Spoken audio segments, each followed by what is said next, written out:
Lil' mama told me that I'm looking kinda floss. Boss, ask me what my tent cost me. I don't do the light shit. Windows looking real dark. Like boss, for Giottos when I'm parking.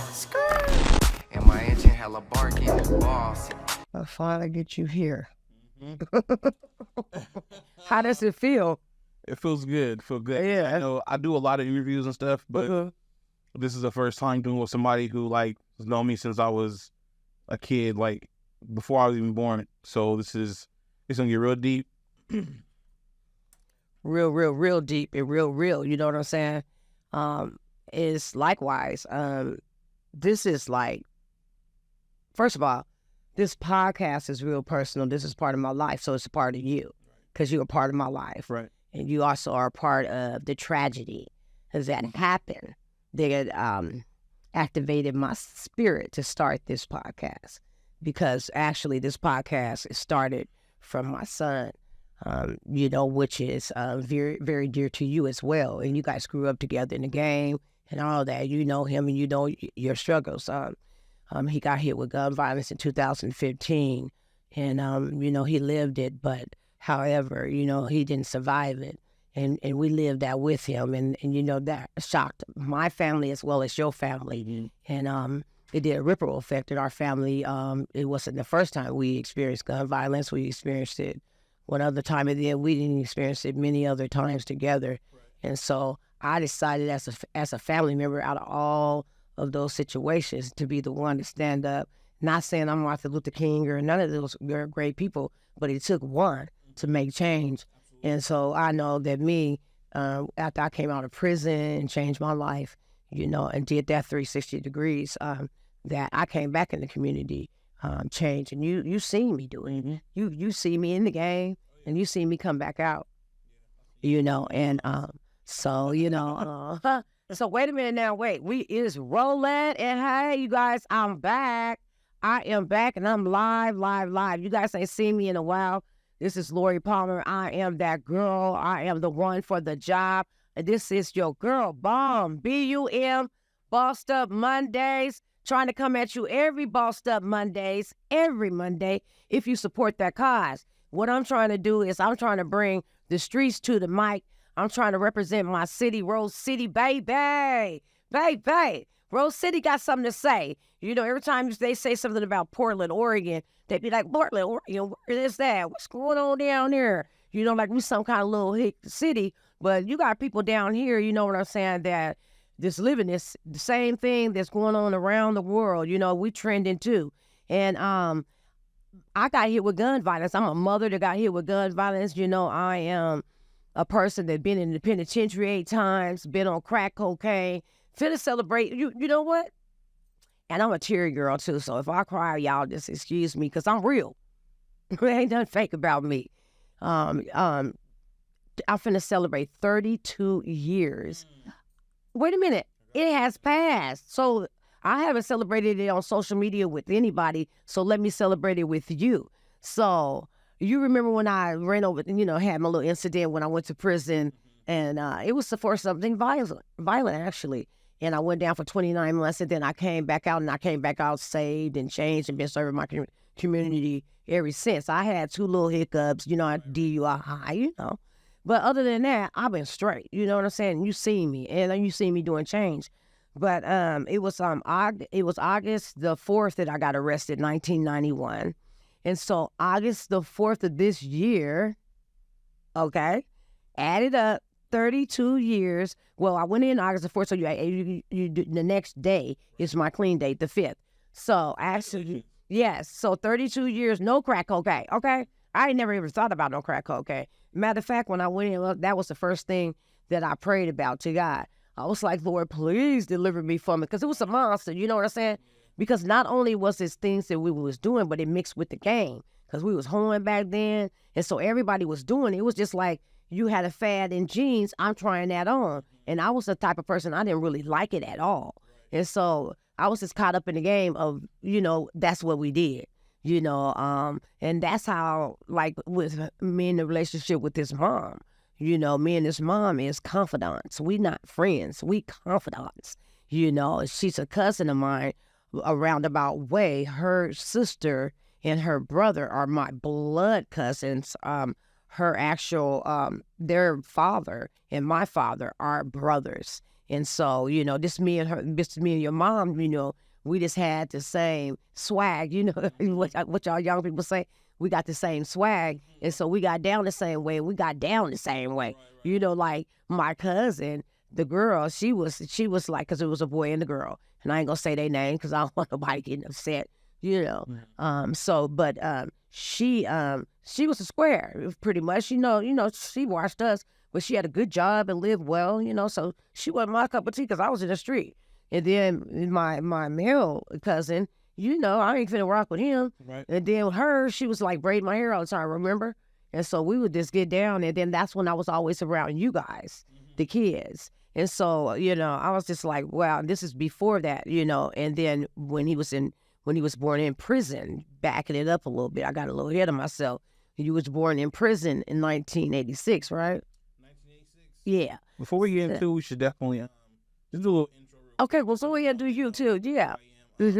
My name is Roulette Delgado, aka Sorry about that. Burr. And I'm a rapper, singer, songwriter, plus size model, reality TV star. I do a little bit of everything. So, Lori is my auntie, and so on the show today to come and just talk about my story and just, you know, things I've been through, what I got coming up, and just, you know, spread the good news and celebrate your amazing day. That's crazy. Yeah. 32 years. 32 years. I didn't look back. Mm-hmm. Yeah. 32 years. You know, and you 37. 37. So, you know, it goes back like that, you know. And when did you start your career? How old were you? So technically, I was 15 when I signed to my first label. It was a local label called Weeside Records, and I was signed to them. But I started writing music when I was 12. But I started performing before that. And I believe you're the first person that put me on stage with a microphone at my very young age of 10. I was 10, and I was singing Black Streets Don't Leave at your fashion show and talent show. And man, I was nervous. And that was the first time I ever got on stage and performed, and it was probably the day that I got bit by the bug that made me want to do music. So No, wait a minute. Oh, he didn't left out something. You know, Auntie gonna take you there, okay? Just a little piece. So I had this talent show for my little sister because she wanted a talent show, so I put it on. And so my cousin, she was like, I'll enter MP. I said, girl, can he sing? She was like, yeah, he can sing. I had never, ever heard him sing, but that's my baby. So, you know, she brought him to his audition, and, you know, he passed. But I don't think I was there because I didn't hear you. People heard you, whatever. But the night of the show, he came in dressed like he was going to church. I said, girl, you got all dressed like he's in church. I mean, he had on his little slacks and stuff. He got on the stage, and he got up there. He had the microphone, and me and her, we was sitting there up front. And so he got his turn, and they dropped his music, and he held the mic, and he went to sing, and he got caught. He got a bug. I said, man, I said, you going, because that's my nickname for him. I said, you gonna sing that song? And he kept trying. Brazil said, She got up, walked, that's his mom, and walked up on the stage and whispered something in his ear and stood there. She said, sing that song. Baby, he blew that song. We was like, what? I was like, girl, where you learn how to sing like that? I said, he gonna be famous. And, you know, from there, you just took wings, and I have supported you in everything you do. Whenever I can come out to a concert, I don't care where it is. I done heard people say, girl, you gonna, you know, because I'm in church and, you know, whatever. You going to a club? I sure am. I'm going down there with him. Yeah, I've been down there partying with you, you know, and having fun and just supporting you. And I am just so proud of you. And just all those years later, to see you now, crafting your craft and this staying with it, and that you just was on the Bobby show. Talk about that a little bit. I was just on the Bobby Lights show on Zeus Network. Bobby, I Love You, Pearl was a dating show. It was an all gay cast, and one of the first of its kind. And it was just full of drama, and I mean, just it was fun, but it was also a little stressful because it was my first time doing reality TV. Well, actually, my second time. The first time I did Divorce Court, but that was a real quick little episode. But this was the first time I did a full length show, and it was amazing. It was just cool to be picked to be on the show for one. But I wish I could have shown my talent on the show, but it was more so for the dating part but I still got to show my personality, my swag, my style. You know, I brought a lot of personality to the show and my unique sense of fashion. So it was dope. It was really great, and it did a lot for me. I got to see a clip. Well, I looked at a couple clips, but it was that one. I was like, okay, no, Bobby did not put my baby on blast like that. He was like, give me some push-ups. I was like, dude, you was not going to pull it off. Okay, I was like, he is not going to pull these push-ups off. Baby, you bounced out. Wow. Stood up. I was like, get it, baby. All righty. I mean, you crafting every talent that comes your way. I mean, even with the dance, I seen you was like, and backing it up on your dance routines. I mean, like with the slimmer people, you like working it. I mean, like getting it. I'm like, oh, see, you crafting your craft. And I want to back up a little bit because a lot of people going to be watching this and a lot of audience, and I don't want to miss this special piece there. Let's go back to divorce court. Mm-hmm. Now, I had, as an auntie, been hearing rumors or whatever have you, that you were gay. And so I'm not paying no attention because I'm taught this. That's him and God's business. That's my nephew, and that's what he is, you know. And if you want to talk to me about it, he can talk to me about it, but I'm not going to judge him. He's still what he is to me.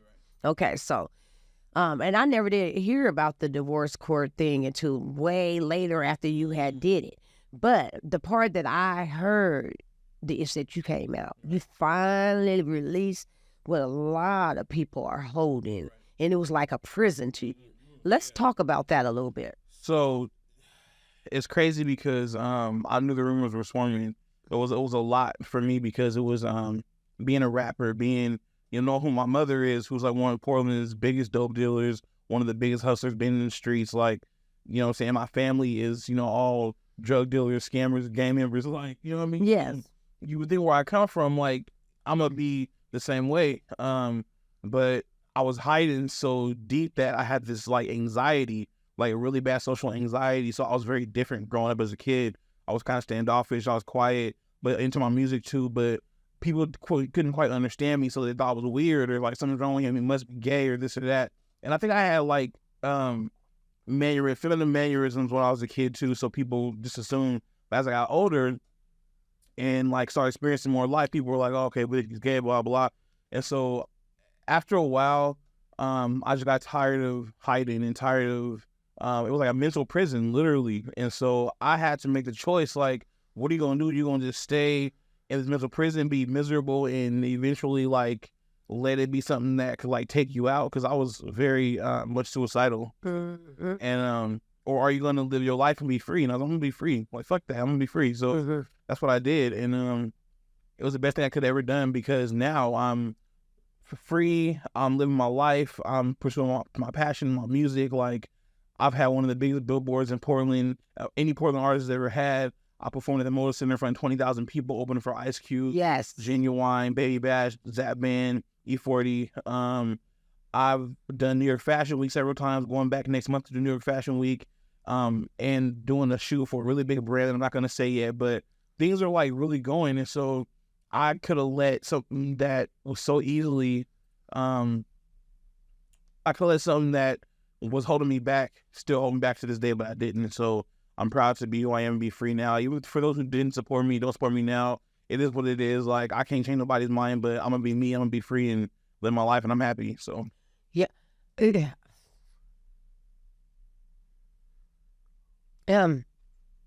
just hurts my heart that people can be so callous towards people just living their life. It has nothing to do with you. I dare you judge me and to put anything out there about me or decide your relationship because of my sex or what I choose. And I just want to say that when you spoke your truth and start living your truth, did you notice that your career and your friends and your life changed? I noticed. So I sat back and I was like, I was watching you, and that's when your career just like, it was like a flower. It just started opening up, and all those new friends and people replaced the people that you lost, because people don't realize this one thing, that your family and those people that's in your life, they come to sharpen you and get you ready But you are to find your spiritual family. Those are the people that accept you, that are there for you. And you have managed to do that, young man. It is crazy because literally I would tell myself that I used to say Portland rap scene turned their backs on me, but that's not what happened. It was certain people in the scene that I used to work with that decided they didn't want to work with me no more. So, which they have that right, because we're all adults, so they have that right. But I didn't think those people would want to not work with me no more because of who I am. But I also understand people are who they are. And then I told myself I never lost any friends because my real friends are still my friends today. Mm-hmm. And the friends that I've gained since then have literally been like family. Like I have a squad around me of people who are literally my brothers, and a sister. And I have my siblings who love and support me too. But my close friends are like my brothers and sisters too. And they support the hell out of me and they accept me for who I am no matter what. And they ride or die for me. So I'm blessed to have that. Yeah, and I seen that you did a rap thing with the artist, and you had got a little bit of flack about it. Well, he had got a little bit of flack or something about it, and heard something about something in a barbershop here, and then I had commented on it. They were commenting about you wasn't representing for Portland, and you had flagged back with the hat and different stuff like that. And I just need to say to you that you weren't representing. You representing in a big way. And pray for people. Just pray for them. And that this goes with the territory. I have to listen to the same thing because I done got on my Facebook page, because I got a lot of haters, I mean, like, people telling me I'm doing this for clout. I'm doing this for clout off of my son's seed in the ground. I dare you, And it's just like, I'm for change, And it's just like, I can't pay that no attention because you know what that is doing? It's distracting me. And it's toxifying me from my work. And so we have to get that out of our spirit and just pray and love on people anyway and move on. I am so sorry, you guys. I told you I was going to cry. I just told you because it's hurtful. It's hurtful to you, even haters, because the people that's hating is broken people that got hated on. That's why you hating.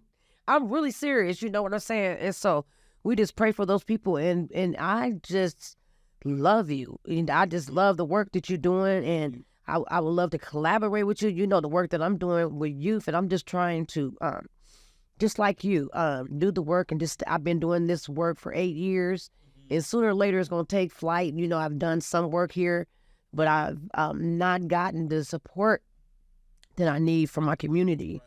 But we got this table now, and I hope you get a table, here as well, really, because you need to represent your community. Like I said, you in a way, and like you said, now you got your people around you, and then you need to bring them to the table because somebody on here is listening to us right now, and you feel light now because you just heard his story. You heard my story. Now you could tell your truth. But how would it feel to support him at a table to tell your truth? Now, this table going to cost some money. He going to get the information when he leave here. Then he going to make a decision and come back to the table. But the table going to cost some money.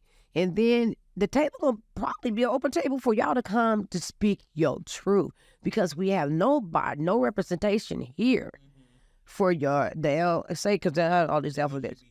Yes. Because you guys got a whole bunch of, a whole bunch of letters, and I don't even like labeling people like Campbell Soup and all this. But you know what?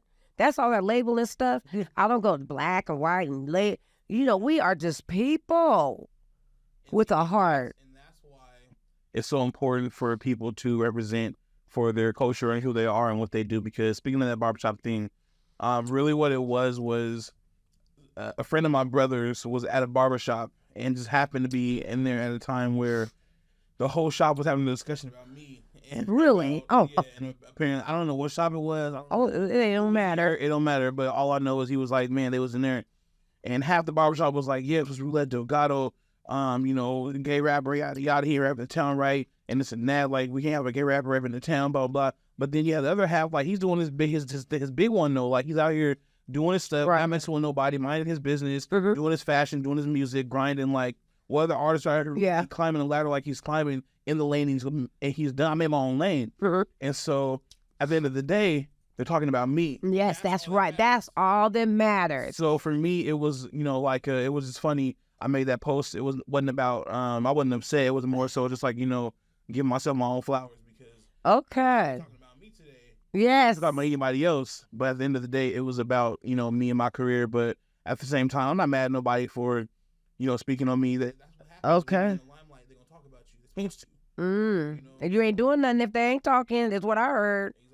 I'm staying busy. I'm actually ready to work on a book right now. Are you? A publishing company who reached out to me from the East Coast. We're working on a book right now about my life, and that's going to be crazy because I've really been through a lot of things people don't know about, from being born in prison, child molestation. Oh, my gosh. Foster care, all kind of stuff. And it's all in my book, and it's going to talk about all the things that I've really seen and experienced on such a deep level that people are going to, really enjoy it. So.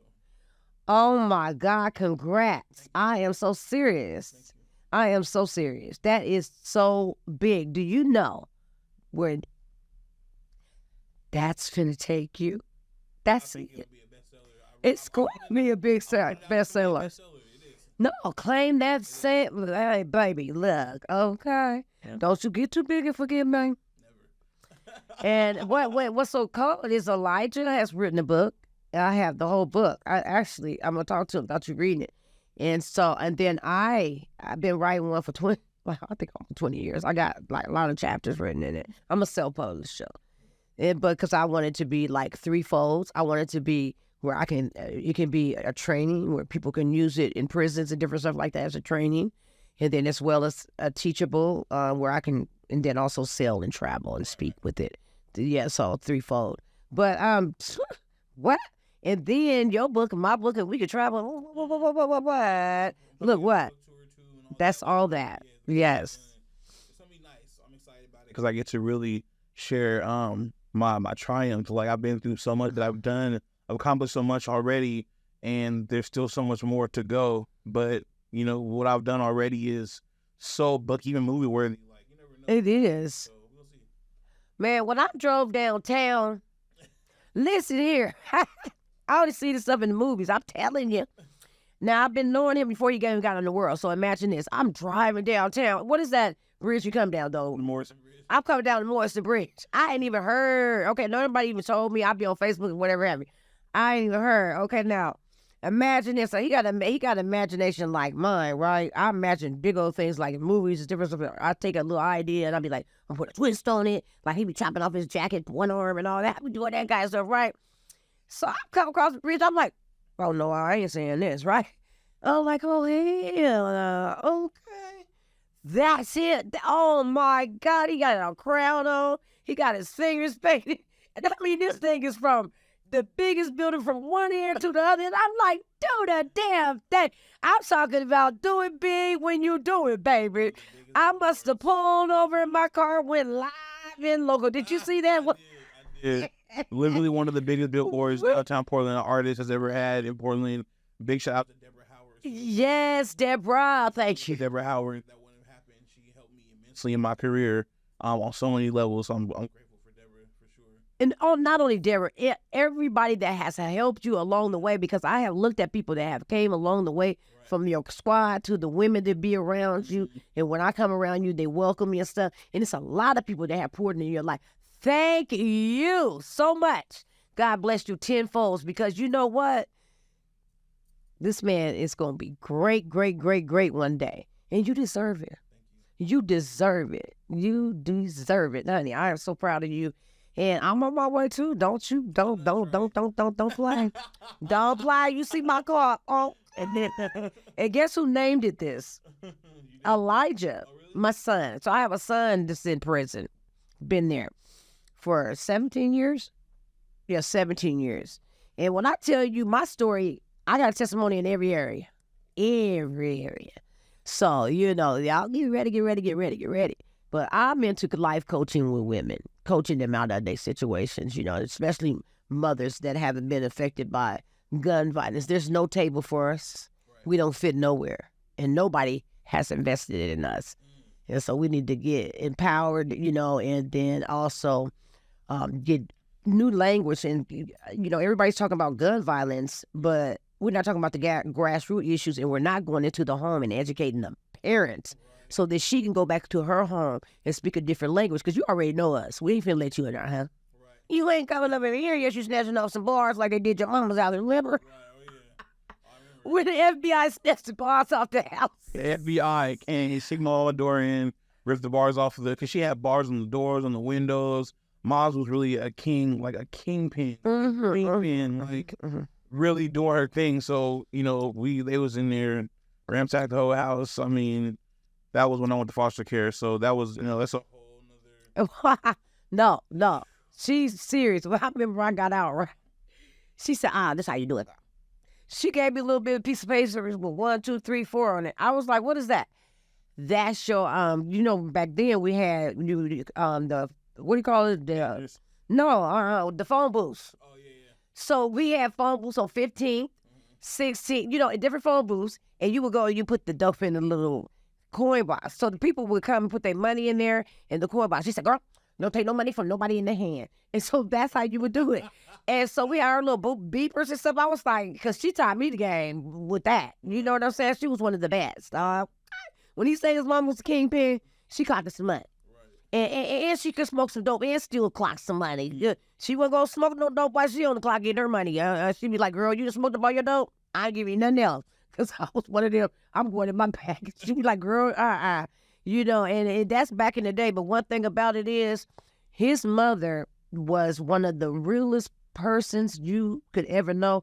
If you was her friend, you was her friend to the end. I'm telling you. And even when she got her life together, opened up her business, she turned her life around and got clean, got many years, opened up the daycare, started serving the community, and got in recovery, serving the community, helping women. She helped me out of many situations. I could call my cousin. I'm in church, working the job. I ain't paying much. I go to my cousin. She always, regardless if she was in the life or out of the life, she always kept a bank, okay, and was jeweled up.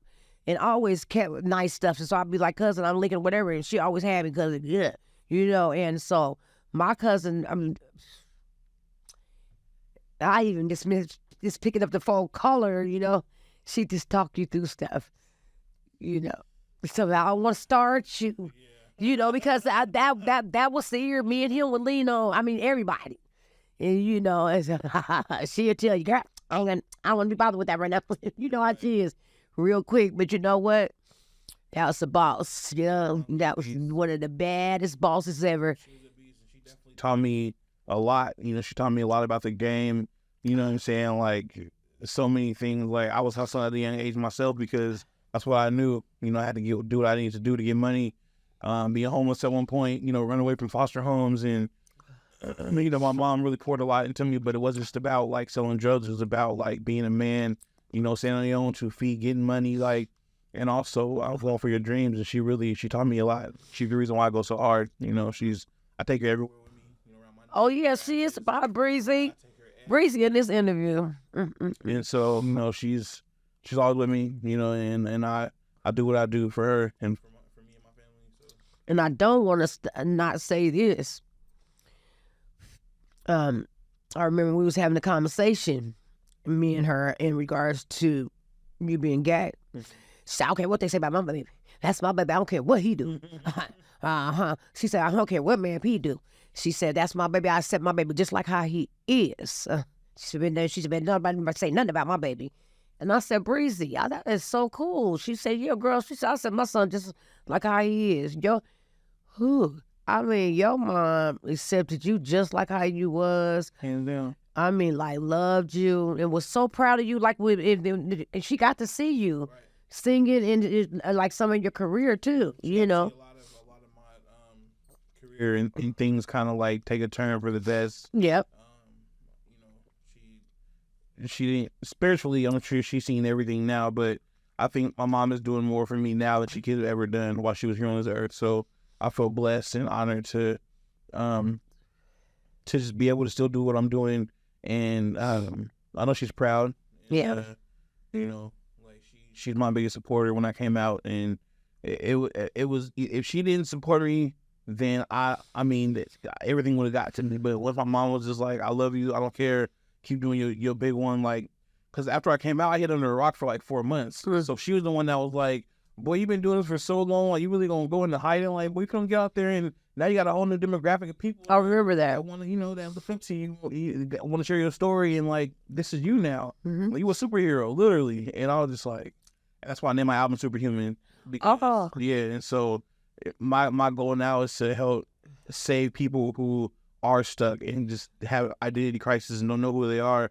It's about being yourself and just loving yourself. I know it's hard. I got people who don't like me and are mad and haters because they're gay and don't want to come out, but that is on you. Like, I don't know what to say about that, but it's more so like, hey, just be yourself. But some people can't because the scrutiny of our society and about how they get treated, which, it is what it is, but, I can never go back to that. Honey, this is what I say. Boss up. Oh, take control of your life. I'm telling you, this is an affirmation for me.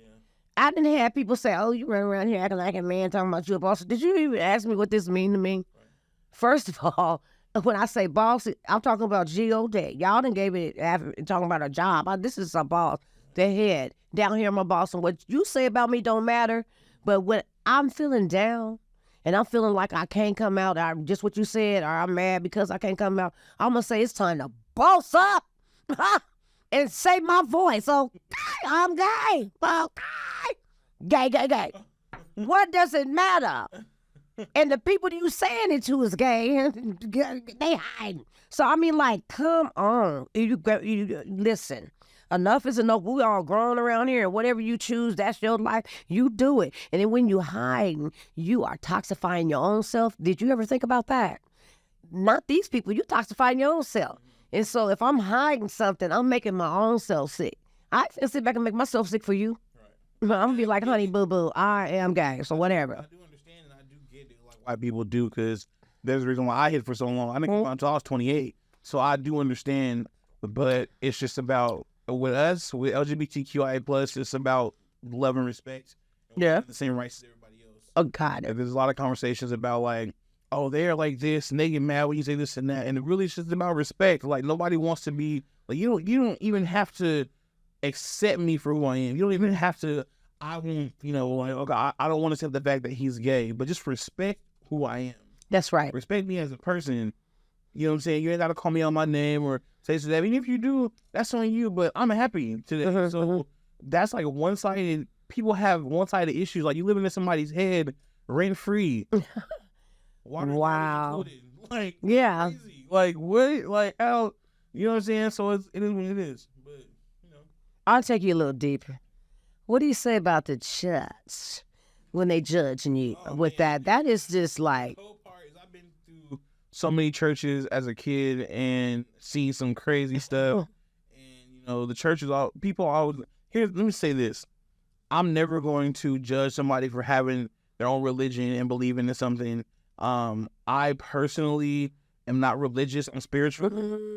I believe in a higher power. I don't believe in white Jesus. That's just me. I'm not knocking nobody for whatever they do, but the facts show what it really is. We all come from a black woman, not a white man. Just throwing it out there.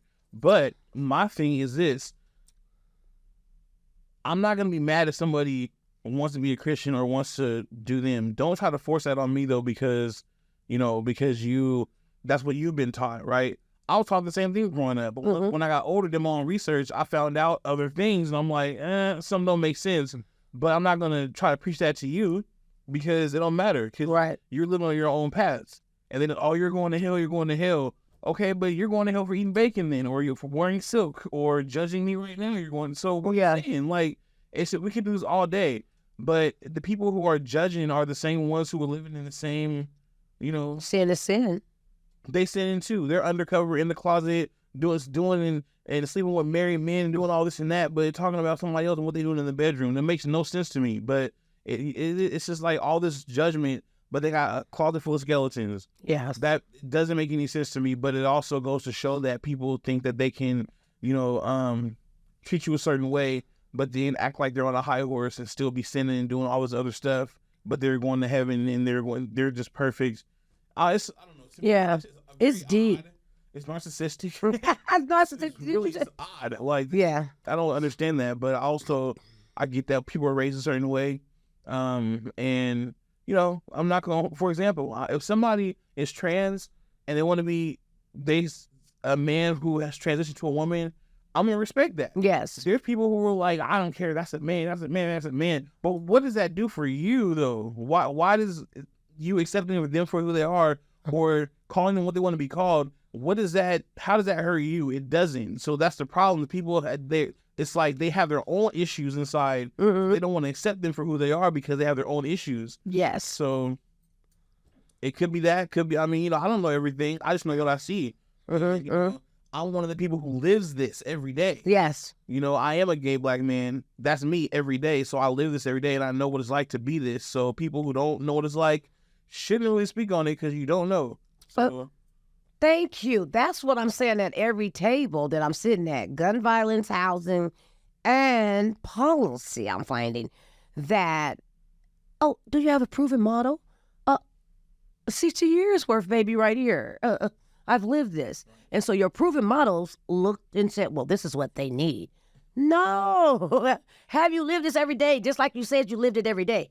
We need lived experiences operating with these people that have whatever issue they have. And until we get that, we're going to keep on having recidivism and people just sitting at tables and running business, eating off of us. right. Okay? What they say is that we're mentally retarded, basically. They say...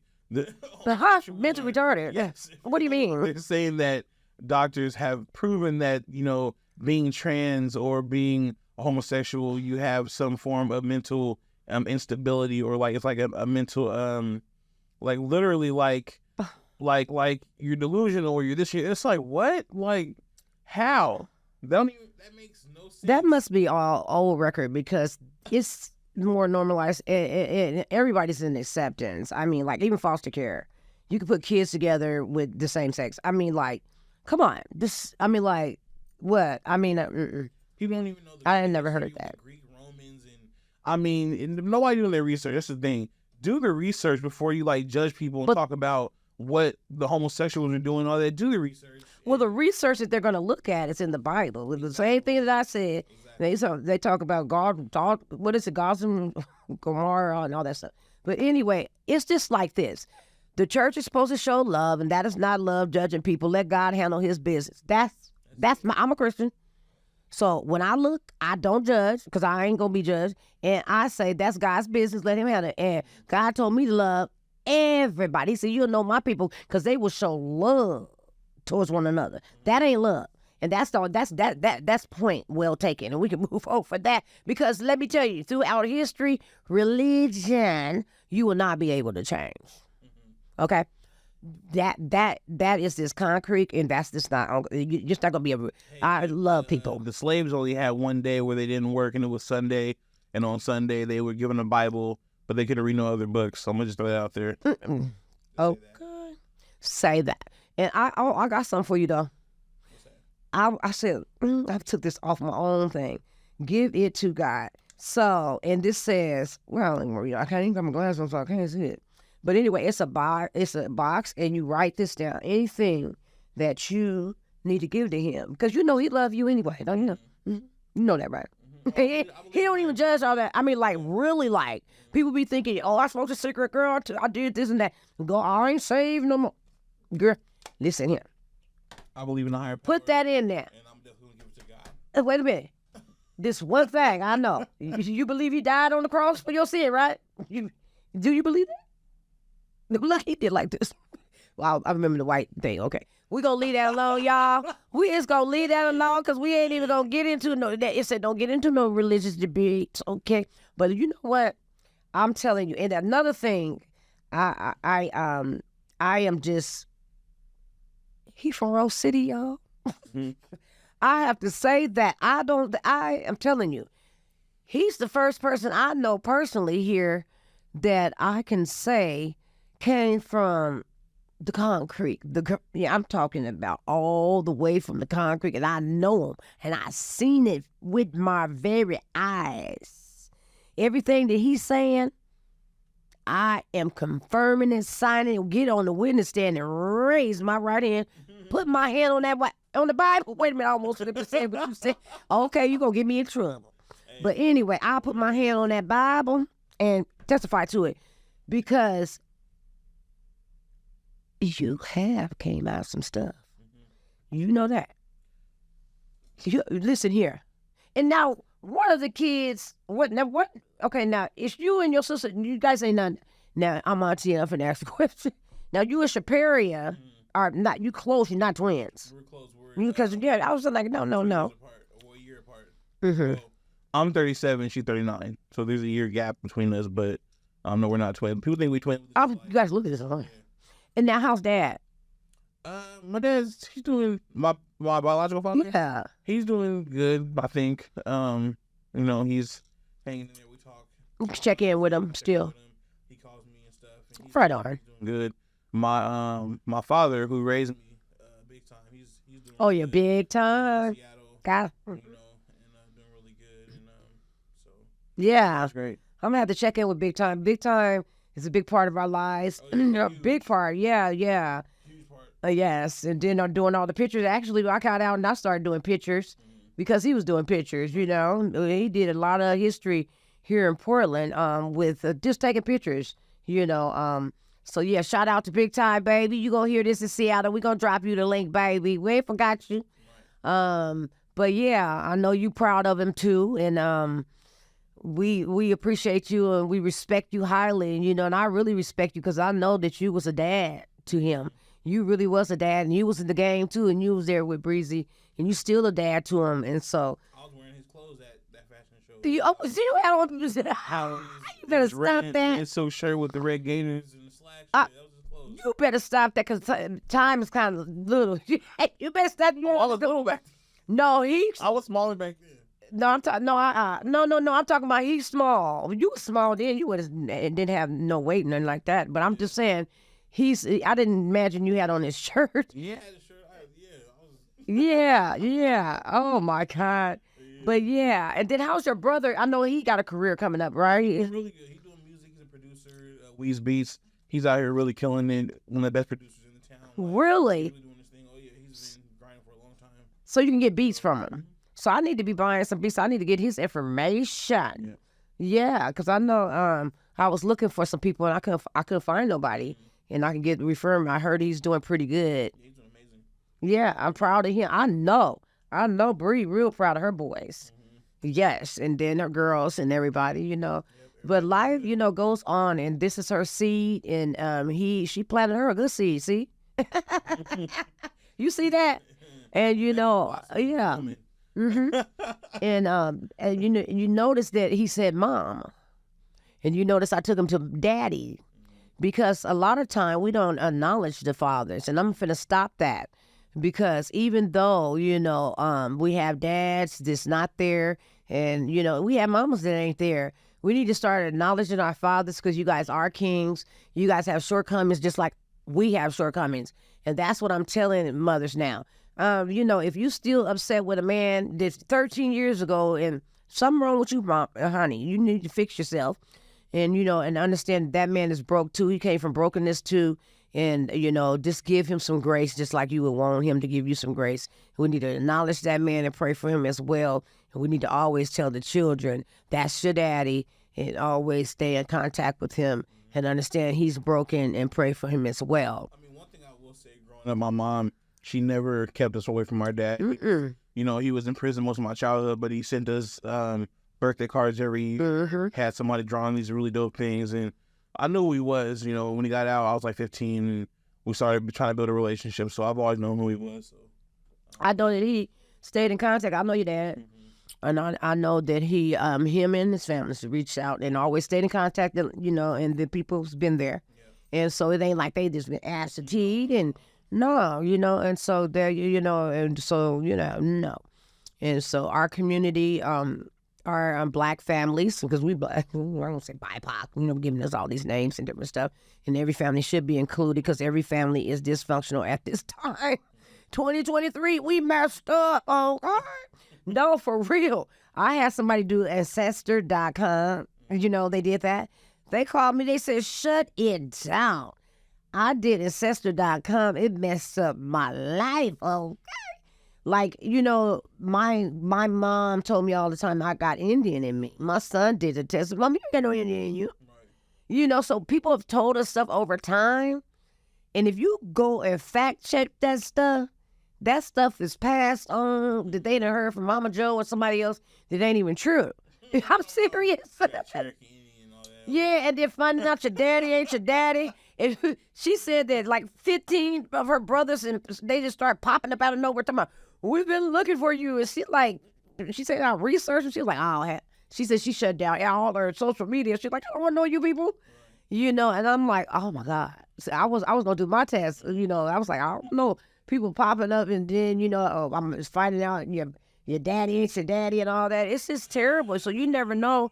Because like right now, everybody got something. Everybody's struggling. You know what I'm saying? So don't be acting like you're all that, because honey, you is not if you in this day and time.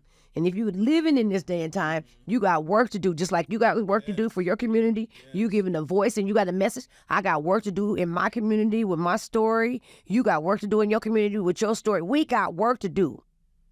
Okay? And the Black family really has work to do, because there's so many things that we just... Trauma. Over. So much trauma. Like, trauma. You got, you know, family members who come out and get, you know, kicked out of the family, kicked out of the house, or reprimanded and all that, but then you got the uncle and the dad molesting the kids and stuff. Oh, my God. And nobody's talking about it. It's secret. Oh, how does that work? Yeah, okay. How does that work? Man, that's what's going on. That's why we traumatized. Generational trauma. I had to literally go through that. And it was swept under the rug. This same man was molesting myself, cousins, and all kind of people. Swept under the rug. Nobody cared. But somebody come out of the closet, they're out of the family. Can somebody explain that to me? Can you explain that to me? And we was living with the man and still having to operate with the man, and he still was doing all the same thing. We was just talking about that in a trauma group. And this ain't normal. That man died a horrible death. He got cancer and was skin and bones in the hospital. I went to his bedside and told him, look, I forgive you for all that you did to me, and I hope wherever you go, you know, there's mercy. Oh. When I was a kid, I was young. I wanted to take that with me. Oh, my God. Look at God. And so, you know. Cool, Jesus. That made me better, but somebody got to do something about that. But you seen God took care of him. And you wasn't all icky inside. You seen the evidence that it wasn't in you, that you gave it to somebody else to take care of, and you seen it right there. Oh, he's taking care of. I can sit back and watch my haters walking around looking just like you described. And I'm like, if you just take your mouth off of me, your life will change. Get your mouth off. It's your mouth. Look. Clouds. And I'll be like, honey, if you just close your dang mouth, girl. Get your mouth off of me. Your life will change. Change your life by closing your mouth. Because I don't put my mouth on nobody, because I know that'll change my life. No, for real. You don't speak, you don't do stuff, it's going to come back to you. We taught that. But we wrapping up right now, baby. We done gave you a show. We need another episode. Okay. We're going to talk after the show. You know what I'm saying? Because we got so much to give you. However, we done ran out of time. And when we come back, or I come back, I might be announcing that he got a show over here. You know what I'm saying? You better look at that. I'm telling you, it'll blow up. It will blow up. And I know you got a lot of things on your plate. However, and I don't put nothing else on my plate. And yes, it goes in line with what I'm doing. And the table is just so simple. Because I could just sit here and then choose my time and give it to them out of here. You know what I'm saying? Bring my crew and do what I do and and come on. Create a show right here that, you know, and all that. I'm working with them to do that. You know, so it's all good. And I'm so thankful that you honored me. Yes. Came, you know, I didn't want to put nobody else on when I started back up but you. You know, right around the time that anniversary, I mean, not the anniversary, I'm launching. Because I'm launching. So I got 4 ahead of you, but this is the one that I'm launched. This is the one that I want them to put out there. With Jazz, his name on there for real, though. You know what I'm saying? Because it's about us as a family, though, for real. Thank you for having me. And I love you, man. Yeah, I'm proud of you. You can keep on doing this, dude. Boss, ask me what my rims cost me. Lil' mama told me that I'm looking kinda flossy. Boss, ask me what my tent cost me. I don't do the light shit. Windows looking real dark. Boss, for Giottos when I'm parking.